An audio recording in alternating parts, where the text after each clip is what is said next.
If you are a woman in her mid 40s or above, or you're approaching that time, or you're a person in relationship with said woman, guys, this is a conversation that you do not want to miss because today we are talking about something that we all need to hear and almost none of us get to.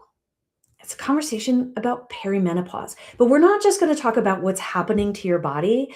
We are going to dive into what's happening to your relationship. Like, who's talking about that? Yeah, we need to. And today we're going to name that reality and then we're going to change the story. And I've got a really amazing guest expert who is going to help us understand what's really going on. Welcome to another conversation in the relationship revolution. These are catalyst conversations. They are changing conversations on life, love, and leadership. This podcast is for the high achieving woman who wants it all: the career, the impact, the love story. These aren't tips and tactics. These are paradigm shifts, my friends. I'm your host, Dr. Jenny Wallig, and I'm so glad that you are here.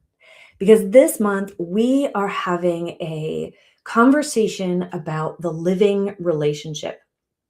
This is a conversation, these conversations all month long, right, are about the way that our relationship actually changes over time, but not just changes. I mean, sometimes dies, is reborn, must evolve. And today's conversation fits so perfectly within that because when we women hit perimenopause, shit changes. And some things need to die, and a lot of things need to evolve. This isn't just a health conversation, though. This is a relationship conversation, right? This is a relational evolution conversation, and one that is going to support you in leading yourself and your relationship powerfully. This isn't what you're going to hear at the doctor's office, friends. This is what you're going to hear and what we need to hear when someone finally decides to tell you the truth. For those of you who are new, let me introduce myself, and then I'm going to bring in our guest. My name is Dr. Jenny Wallig. I am the founder or co-founder, can't forget my partner and soulmate, Calvin, co-founder of Powerful Love, and I am a relationship revolutionary. I am a mentor, educator, creator of a body of work dedicated to teaching and empowering women and couples to lead their relationships with what it really means to love, because nothing, truly nothing, affects our lives more than our relationships. And this mission that I have to revolutionize relationships is really a great global healing through love. Love as a practice, love as an act that we do for the highest good of all. If you want to help participate in this revolution, please make sure that you like, comment, subscribe, share, and of course, do your part to lead in love, because we all need our relationships, more love, and better health and happiness. Let me welcome our amazing guest today, my friends. I am bringing in Miss Amber Vasquez, our guest today. Hi, Amber. Thank you for being here. Let me introduce you to everybody because we're so lucky to have you sharing your wisdom and expertise. Guys, Amber is a nurse practitioner with over 20 years of clinical experience. She's a Menopause Society certified practitioner and the founder of Menopausitive Solutions. Amber has spent years at Moffitt Cancer Center watching women suffer in silence through treatment-related hormonal changes, breast cancer primarily, as I understand, right? And that experience had a big impact on her. She decided that what these women were going through wasn't good enough. And so today she's working with women across Florida to create individualized care plans that address the full picture of what's happening in our bodies during the menopausal transition. Amber is brilliant. She's direct, and she is here to give us the information that our doctors probably have not given us. Amber, welcome. to the Relationship Revolutionary podcast. Thank you Oh, so much for being here. thank you for having me. I appreciate it. And thank you for taking such an interest in this topic. It's near and dear to my heart, and I'm super excited to get some information out there. So, Yes. And is so like I can't emphasize enough how important it is. And I will probably talk a little bit about my own story, but this my own experience is what clued me in to why this conversation is so essential. Like because prior to going through perimenopause myself, I had no idea. All my years in training as a relationship expert, no one ever fucking talked about this. mm-mm. And it is like an unavoidable piece of the developmental life cycle, and it totally impacts a relationship. 100,000%. And I had my own experience. So I was like, what is this? And no one tells you. Yes, it's a Yes. real thing. Yeah. So I would love to start there, in with your story, Amber. Like what what brought you into this work? When did perimenopause become the passion? How did that come up for you? So my background, as you said, when I worked with cancer patients, breast cancer, we would, it wasn't so much as the breast cancer treatment, it was the result and the hormonal fluctuations I knew these poor women were going through. And I would see them in follow up, and there was nothing we could do. And it just broke my heart. And that started it. And after that, my two best friends, there was three of us that lived together in college. We were roommates, and Mhm. two of them both called me 2 months apart saying that they had breast cancer. Oh They were shit. 40 and 41. I was terrified had I Oh not my just had god. my mammogram. I wasn't as worried about the breast cancer than I was that they are going to lose the intimacy at the peak of their lives with Mm. their spouses, because this is going to change everything. Intimacy, sexual, you name it. And Mhm. that was it. I'm like, there needs to be something.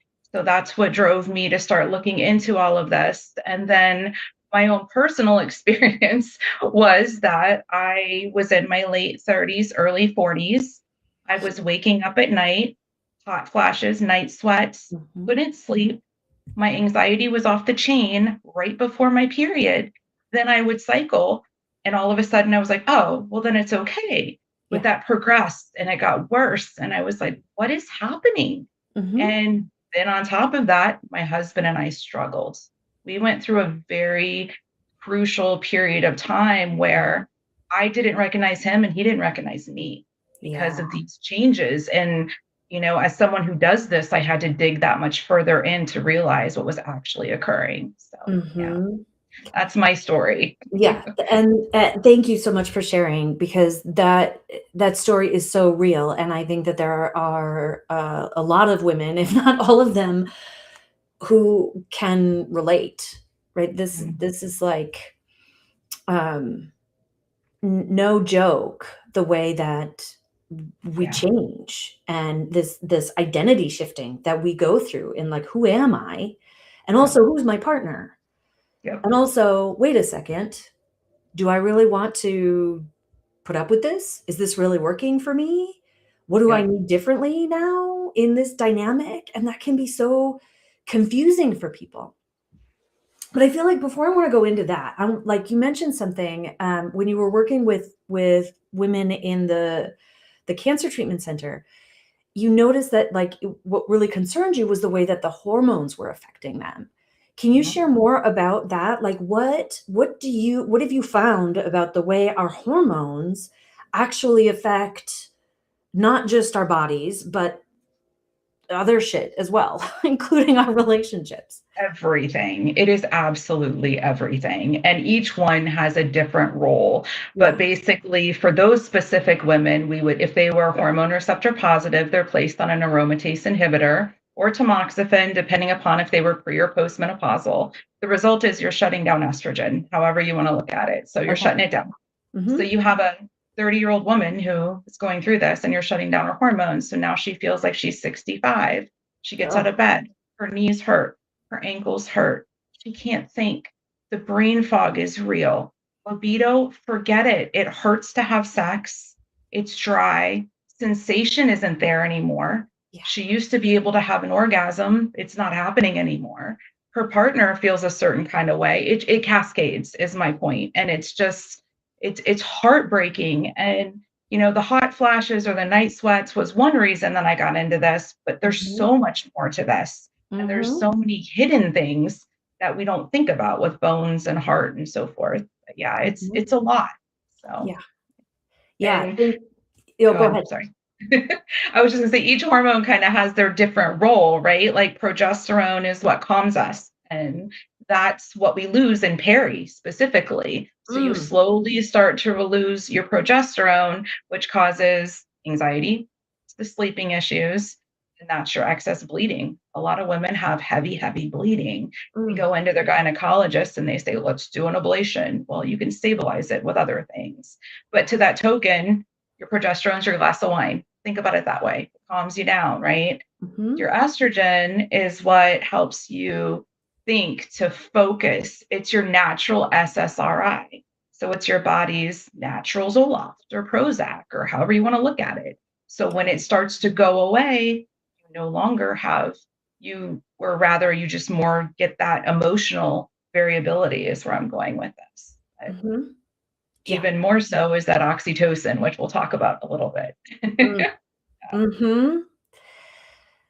Listen, if this like this is so huge because like we think about perimenopause as just like the hot flashes and the night sweats Mhm. and maybe the brain fog, but the impact of being in pain, of feeling less calm, of feeling more depressed, of and I think one of the things that I noticed within myself is Mhm. and that I've kind of learned since is pretty typical in perimenopause is that as these hormones drop for us, Mhm. women are no longer biologically kind of motivated to prioritize harmony, to Correct. put their partnership first over themselves. And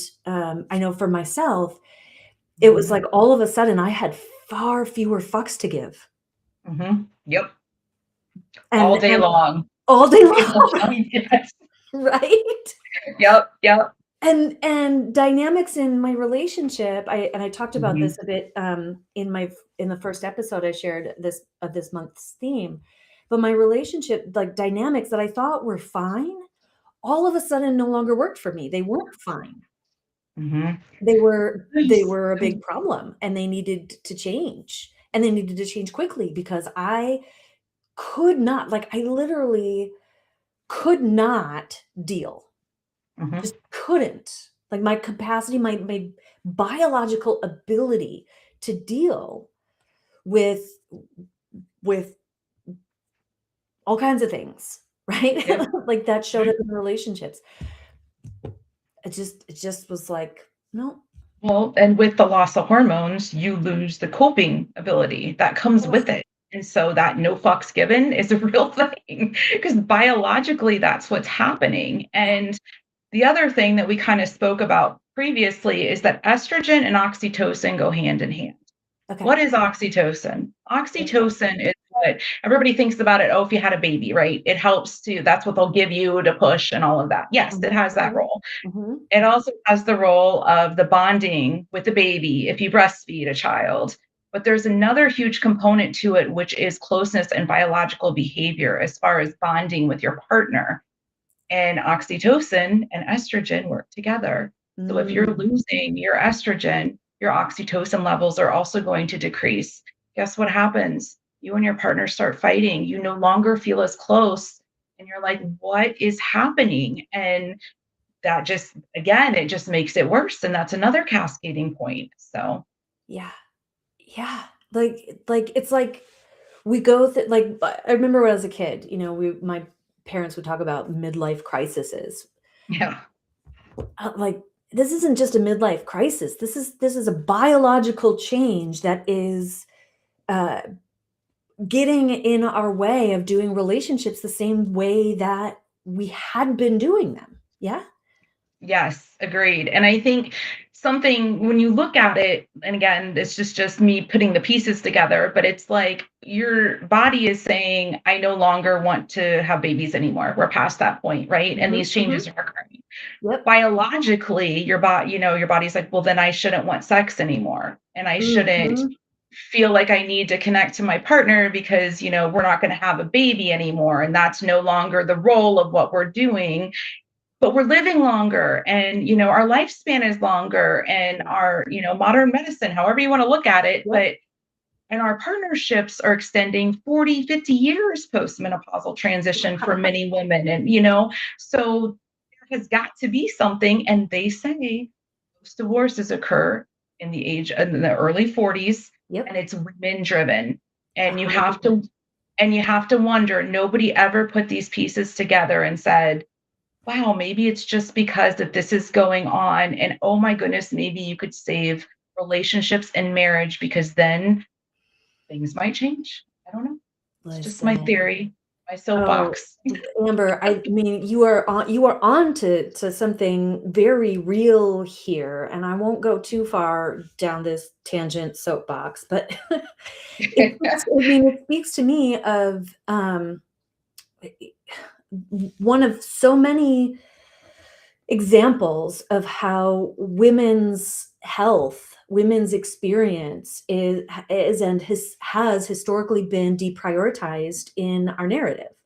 Our Mhm. sexuality, our our body development, the experience of pregnancy, our pleasure, certainly perimenopause. This is like it's just kind of been minimized. I 100%. I and we get that, like the echoes of that, and I think this is really relevant to our conversation. The echoes of that show up in our doctor's offices. Yep, 100%. Absolutely. Women end up going to cardiologists because they're having palpitations, or they end up spending all this money. I have treated more women who thought that they had fibromyalgia, massive depression. I can't even tell you, the list goes on and on. I put them on hormone replacement therapy, and the woman who was in crippling pain is now riding motorcycles and looking for a boyfriend. And she goes, I never had fibromyalgia. And I'm like, it's upsetting to me, Mhm, because there's a huge cost to this. There's a mental toll on this, and these poor women go into these doctors and they come back and say everything's okay, but mhm. it's not okay. Yeah, And why isn't it okay? And why isn't anybody talking about this? yeah, So, yeah. yeah, It's 100% a problem, and I'm so glad that we're talking about this because this is revolutionary, right? Like and I know more and more women are. I see more women like yourself, Amber, who are committed to supporting women through perimenopause. Um, but it's still not enough of the conversation because you're absolutely agree. right. Like this is like if we were talking about this, Mhm. anticipating this, and addressing it sensitively, thoroughly, 100%. appropriately, individually for what it is, and not dismissing it like, oh, it's some other illness or disease, or oh, it's fine, or oh, you're just emotional, because I know there's a lot of that going on. And we women Right. internalize that too, right? It's just my problem. No, Correct. it's Correct. not. Why is everybody looking at me? Why do I feel crazy? Yes. Yep. And Yep. it Or I just, just got to it's a get my emotions under control, or correct. no. Yep. And there's more to it. And the other thing, that I was thinking of within the past couple weeks, is a lot more women are waiting to have children later in life, right? So a lot of us Yeah. are putting that on the back burner. Careers are more important, or, Mhm, what have you, or life mhm. happens, or you're taking care of a family member, whatever, but you still want to have a child. And so they're having children later, which is the late 30s, could Yep. be early 40s. You go in the doctor's office, they tell you that it's horrible what they say, but they basically say that it's like a grandmother having a baby, but it's not true. But I, anyway, I was more told I was geriatric. I got pregnant at that's what 35. it is. The geriatric pregnancies. Thank you for using my brain fog brain. Appreciate that. Um, But to that token, what I did, what is also happening is these women are in peri, the hormones are starting to fluctuate, having babies. Well, guess what? Postpartum is going to be so much higher. You know Yeah. why? Because these hormonal fluctuations are that much greater. So then they're suffering with postpartum and peri at the same time, and they don't even know it, and they feel lost, and it's heartbreaking. Mhm, So, mhm. yeah, Yeah. yeah, Yes, it's like all and I don't think that most people realize the incredible role that hormones play in our lives daily, agreed, right? agreed. Like and my partner Calvin is a trans man, and so this and I've worked a lot with the trans community, and that was like if I hadn't had those that interest in those experience, I too would not have had any idea of how many pieces of our identity, our emotional stability, our mental health, our energy levels, our physical state, our sleep habits, and our relational dynamics are affected by our hormones. Yeah, But they, but like it's like hormones are in so many ways like running the show and like affecting our ability to use our prefrontal cortex to be who we think that we are, to correct. live life and experience life in a particular way, Correct. influenced by hormones. 100%. It's so true. And I understand it's not for every woman, or not every woman wants to go on hormone replacement therapy. I can only speak to my experience and some of the women that I treat, but when I personally did it, I was like, the sky is blue again. I could Mhm. feel that heaviness lift, and I was like, I had no idea until it happened to me. And it was incredible. And again, just there's so many different facets of it too. But yes, to your point, it affects everything. I agree Yes. with you. Yes. So yes. Yeah. Yeah. And this it's so interesting. This conversation is so timely. I just got a message like yesterday from my sister's younger sister, but only by 11 months. And she's in the medical field, and her message was like, Jenny, please go to an OBGYN and get on estrogen. I have to read this to you, Amber, and the audience, because it was like, oh my gosh, did you just say that to me? And then and then we're having this conversation. Yeah. Um, she says this. Also, please go see an OBGYN and get yourself on some estrogen. It is life changing. I have so much energy. I stayed up till 10 last night all by myself and had to make myself go to bed. And my sex drive is back full force. I'm telling you, I feel like I'm 25 again. So just a caveat side note, everybody loves the testosterone conversation right now, right? It's Mm, everywhere. It's all over the internet and all of that. Well, if you take testosterone, yes, it may boost your libido, mhm. but guess what? You haven't fixed the lady part problem. So Yeah. now you want to do it, but it's a struggle. Yeah. So to that token, yes, estrogen to me is the game changer. And then the other, it's kind of like the ice cream cone, right? And then the others are the add-ons, and they help whatever if you want to do it that way. But yeah. Yeah. Yeah. And to that token, there's also a lot of people who are afraid. And, the data shows that it's estrogen is not, what we have today. It was a big fear factor with the Women's Health Initiative. And Mhm. I'm sure you're versed in all of this, but basically, we learned a lot from that study that timing matters, what you use matters, route matters, all of the above. Oh, So, yeah. Yes, 100%.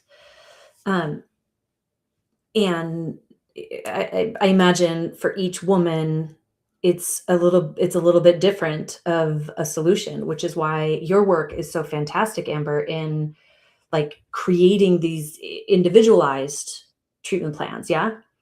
well, for perimenopause especially, because in Mhm. peri you're having such fluctuations. You still have your hormones, they're just changing, and that progesterone level is slowly decreasing over time. So, like I said, those are your first symptoms, and they can last for 5 to 10 years. Mhm. Then your estrogen becomes volatile, so it's ups and downs and ups and downs, and grabbing lab work while you're still cycling doesn't really help because it's all over the place. So it doesn't really paint the picture. Right. So if you are perimenopausal and you go in and they say, well, your lab work's fine, it doesn't matter. Your symptoms trump.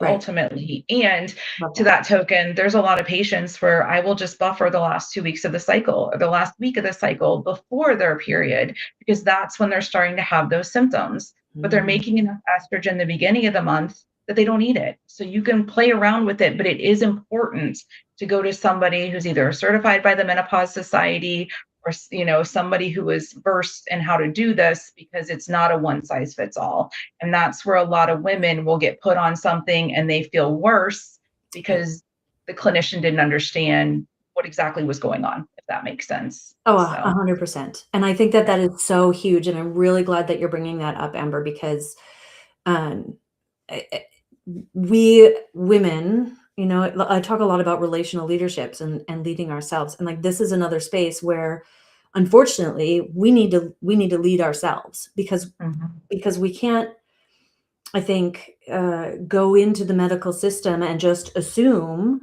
that our standard PCP or even, typical OBGYN is going to know like the treatment that's gonna be best for us. So, not that they Right. won't, but to your point, like, we have the responsibility to ourselves to, ensure that we're getting care from someone who knows what they're doing, Mhm. and to pay attention to whether the treatment is actually helping, because it's not going to be a one size fits all solution. Correct. And, there's plenty, don't get me wrong, there's plenty of GYNs, primaries, they are versed in this, and I totally support that. It's just I've hear stories from women who have tried it and they're like, oh my God, it was the worst thing in the world and it made me feel terrible. And don't get me Mhm. wrong, there's ways to adjust this, but that's where it's important to just be in touch with your provider and communication and Yeah. I try to stay with my patients for a long time in the beginning to make sure we're doing okay. Like, as opposed to Mhm. if you have a pellet place, it's set it and forget it for 3 months. With this, I'm adjusting it as we go. Does that make sense? So, yeah, Totally. Yeah. yeah, Yeah, you have the opportunity to course correct as it correct, unfolds. Mhm. correct. And I think, Yeah, that's a great segue back into a relationship conversation, because I think that as perimenopause and hormone changes, which isn't just like a sudden thing, it's like a gradual shifting, right? it Um, is. Yes. Yep. and like Absolutely. so our relationships need to be able to course correct along the journey, And right? I agree. Yep, Yeah. agreed. And I think it's important for your work as far as the communication skills and having that baseline in your relationship where when these things are happening, you can have the open dialogue with your partner and feel comfortable and not feel like you're crazy or like this is Right. what's happening. And I'm not sure if it is, but do you notice a difference? That kind of thing, right? Or is this normal, or why isn't this working anymore, or that kind of Mhm. thing. That way you as a couple can do this and move into the next space together, but you're doing it as a team, and he understands, or she, or whoever your partner Mhm. is understands what you're going through, and vice versa. It just makes it that much better, in my opinion. Yeah. So, Yeah. And that's just it. And I'm so glad that you said that, Amber. Like, the the way to move through this as a couple is to move through this as a team, mhm, because I think too often we women take on, and our partners and society can reinforce that, like, this is just a woman's issue. correct. And the truth is, like, no, this is a relational issue. This is a family issue. I've told my kids, like, guys, I'm going through perimenopause, and I've had to do some education with my kids about what that means so that they can understand why I'm acting differently, Yeah, why it's a I'm real so, thing. cranky all the time lately. Mhm. And Or tired, or just exhausted and fatigued. That's a whole yes, other yes, thing. So, right. yeah, And yeah. and And so when we move it away from, like, this is just my problem and I Mhm. need to figure it out. I need to go to the doctor and fix it so I can not have this experience. And I just want to say, like, if you are a woman who doesn't want to take hormone replacement therapy, okay, cool. You we each get to sovereignly decide how we want to Mhm. um, move through our lives and what we want to do with our body. And I think for me, there's this recognition that relationally, it's okay for our relationship to change and for us to ask our relationship to change with us as we change. For Mhm. it's okay if we don't want if if sex becomes less important, and we're Mhm. okay with that. It's okay Yep. if we don't have as many fucks to give and we need our spouses to step up and do more of the emotional labor and the mental labor and the household labor, and treat us like a queen a little bit more, right? Yeah. Like, Yes, that was part of agree. my shift. It was like, "Mm-mm, I am a queen, and I need to be treated that way because I'm done serving everybody." Good for you. Good for you. And that's a real thing too, right? You hit that point and you're like, I just can't Yes. do this anymore. So Yes, yeah, and it's that real. point is like that's not a problem that we need to fix so that we can keep serving everybody, right? Like, in Mhm. many ways, this initiation we go through may be revealing patterns in our relationship or patterns in who we're being or inviting us into our own, like, self-actualization in ways that our hormones previously didn't, allow us to see. And now we can Yeah, see them. And so it's not about going backwards, right? That's the living correct. relationship. It's not, we're not trying to go backwards to how it used to be. We're taking this as new information about what we want to create going forward. How do we need to Correct. evolve? And Correct. we've got lots of choices in that. But we 100%. And yep, I agree with you. And I just wanted to, sorry, I didn't mean to cut you no, off. no, I just no, wanted to keep say that saying. it's just to that token, it's like, yes, no, is this a push for hormone? Absolutely not. Absolutely not. I want to be clear about that. I just want women to understand that what you're feeling is real. And there's some women who experience more than others. So it depends upon, if your Mhm. mother didn't have symptoms, you may not, and you may be fine, but you still might not feel as connected to your spouse, even though you're not having hot flashes and night sweats or whatever. So it's Yeah. just important to realize that there's more to this story than just he pissed you off because he didn't go to the grocery store or whatever, right? Mhm. Like it could be Mhm. more. And I think knowledge is power. And if people understand that and they know, during the month, those it will fluctuate as far as how you feel, then it gives you a better understanding with your person. So. Yeah. I love that you said that knowledge is power. We actually, we teach something that we call the power formula, which is awareness equals choice equals power, I right? love That, like, that. when we have awareness of these things, now we can choose what to do differently. And Mhm. that's the so much of what we're talking about here. It's like we don't have awareness of what's happening, what, like, how it affects us, what our Mhm. options are, and even the awareness of, like, how we can invite our partners into this journey with us. Mhm. But when we do, now we have choices about how to move through this consciously and intentionally. Correct. Correct. I wanna, we've covered a ton, but I know that you have a really great framework for understanding, like, what perimenopause affects in our lives. I was hoping, that you could share that with our audience as, like, another way of kind of, uh, framing, understanding, getting in touch with what's being affected. So I kind of coined this, and my husband thinks it's corny, but I'm like, to me, it makes sense. I But love frameworks, I love it. it's like the three F's, right? Like this is a, oops, can I say that? This is a bad situation we're dealing with, whatever. So it's like the three F's.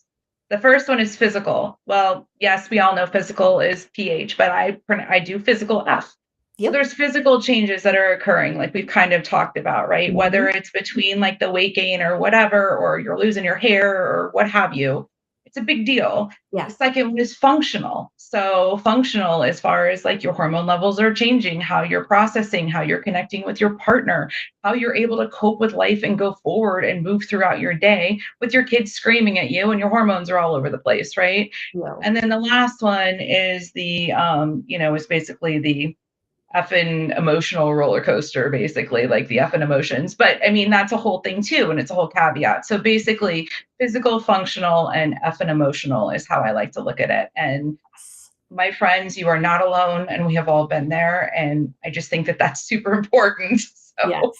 yes. Thank you. Yeah.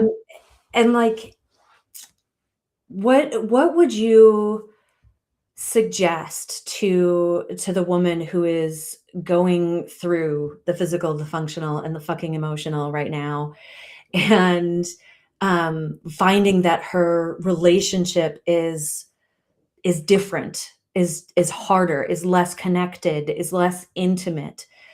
Like, what is your top advice or recommendations for what she can be doing with that, what she can use this new awareness, this new knowledge, in order to do in her life to make things better for her?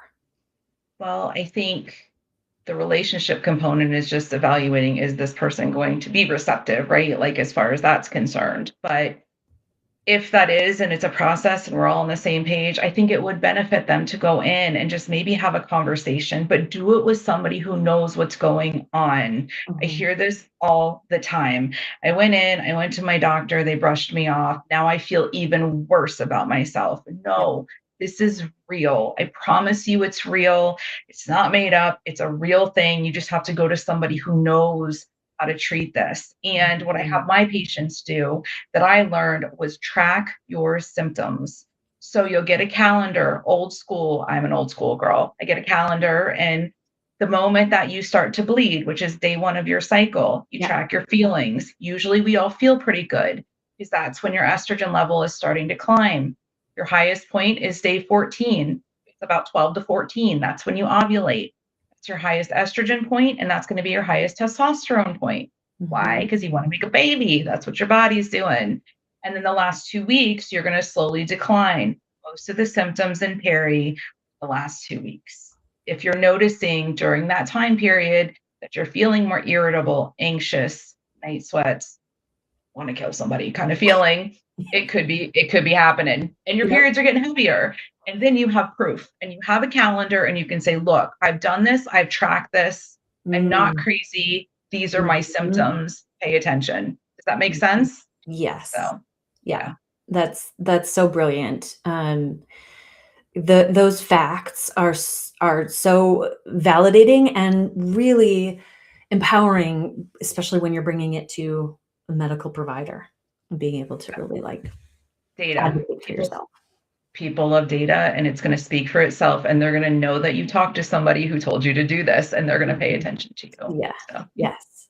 Okay. yeah. So another question, that's great advice for a woman in, like, supporting herself by getting medical consultation, help, Yes. information. What would you say, if you have any thoughts about this, Amber, what would you recommend that she share with her partner or spouse?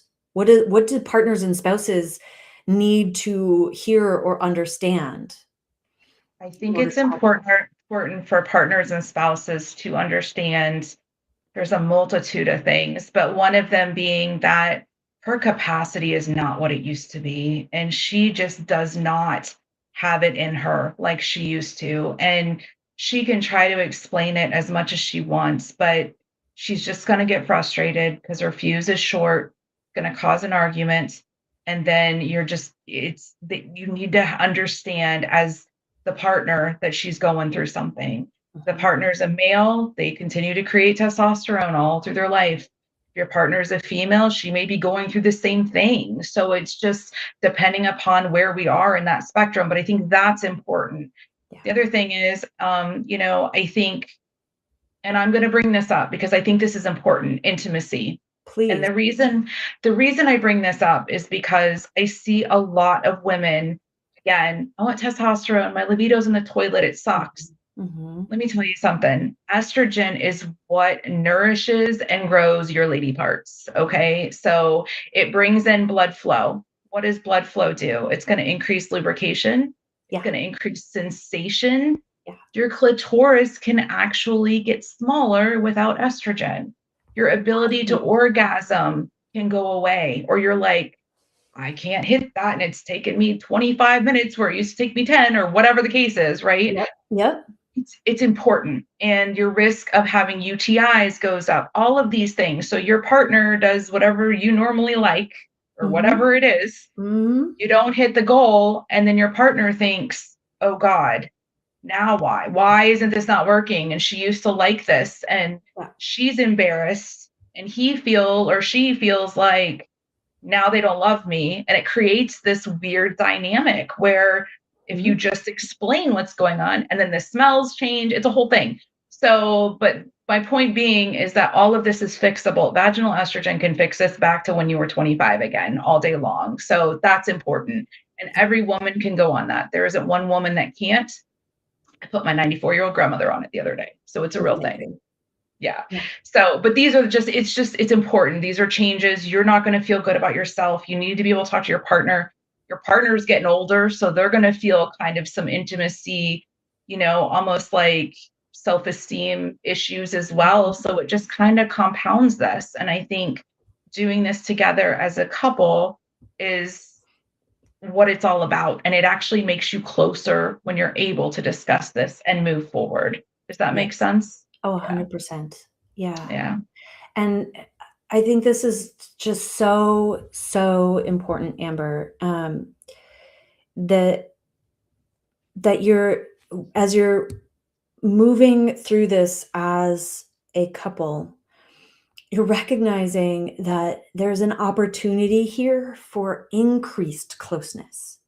Like, Mhm. yes, your relationship is changing, and there may be grief in that, Yeah. right? That you may miss the ease with which you could previously, climax, or um, you may grieve that your wife has much less capacity, and now you have to do a whole lot more around the house, um, Mhm. which I think is something Calvin is going through. Or if you're in a partnership as a woman with a woman, right, and you're both going through this, then you've both got less capacity, and shit's got to change in a different way, and that's okay. It Like, and is. I think that's a key piece of this conversation that I wanted to have this month, is the idea that, like, our relationships are not meant to stay the same. No. Nope. They are supposed to change. There are seasons, there are chapters, there are endings, and it may not be what you prefer in the moment, and it's Mhm. okay to grieve and feel all kinds of ways about it. And the stories that you're telling about those changes, the meaning that you're giving, whether you're taking it personally or feeling inadequate, or telling a story that your spouse doesn't love you as much, or feeling resentful because she's so cranky, or like those stories, that Mhm. meaning that you give to this experience changes, like, the whole, the experience of it and the unfolding, right? Like, where you all go. So if you can internalize this understanding, as you're bringing to the table so beautifully, Amber, that this can be an opportunity for couples to grow even closer. I know that in Agreed. my relationship with Calvin, like, when perimenopause started, and I was in, like, the crashing of these changes, um we had a ton of conflict, and it was really hard, and I wasn't sure if we would make it sometimes. But the other side of it, like, the way that we have restabilized, because I know that challenges are gifts, resources, and opportunities. I know that we have the tools and the commitment to move through hardship and come back together closer and better than ever, which is, like, key to what I want to teach people in their relationships. Yeah. Like, what we're able to live right now, the deeper understanding, the greater equity and balance in our partnership, the ways that Cal has, like, stepped up and showed up in patterns that I thought would always be the same, that have now changed. Like, it is. I thought we were great before. We're even better now. And we wouldn't have been if this perimenopausal experience had not pushed, and necessitated a lot of these changes. I agree with you. We had the same exact thing. Like I was ready to It was bad. It was horrible. And Oh, same thing yeah. happened. And I think a lot, it was bad. And It's I not think fun. a lot of this is, you're with that person who, however length of time, right? And if this is a long term relationship, there are stages, like you said, and you grow together. But a lot with this is being vulnerable, and it's being able to really open up to your partner. And like, I didn't anticipate the response that I received back from my partner. And it was, it made us better, just because, struggles sometimes make you better, but same notation is my point. So yes, I agree with you 100%. And it's not the end, and it can actually make it that much better because it makes you work as a team through those Yeah. changes. So yeah. Yes. Yeah. 100%. Yeah. Amber, this has been such a rich, such a crucial conversation. Um, I can't thank you enough for being here and sharing your wisdom. Before I let you go, I want to close with something that I hope will stay with our listeners long after our episode ends.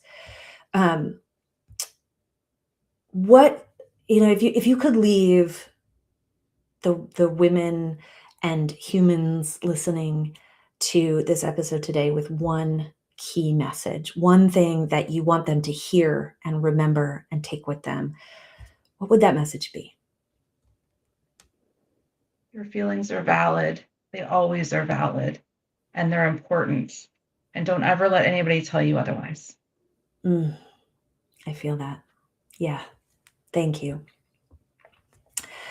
You're welcome. So Amber, for those who want to work with you or want to know more about the work that you're doing, how can they find you? How can they get a hold of you? So my website is menopositivesolutions.com. I'm telehealth based.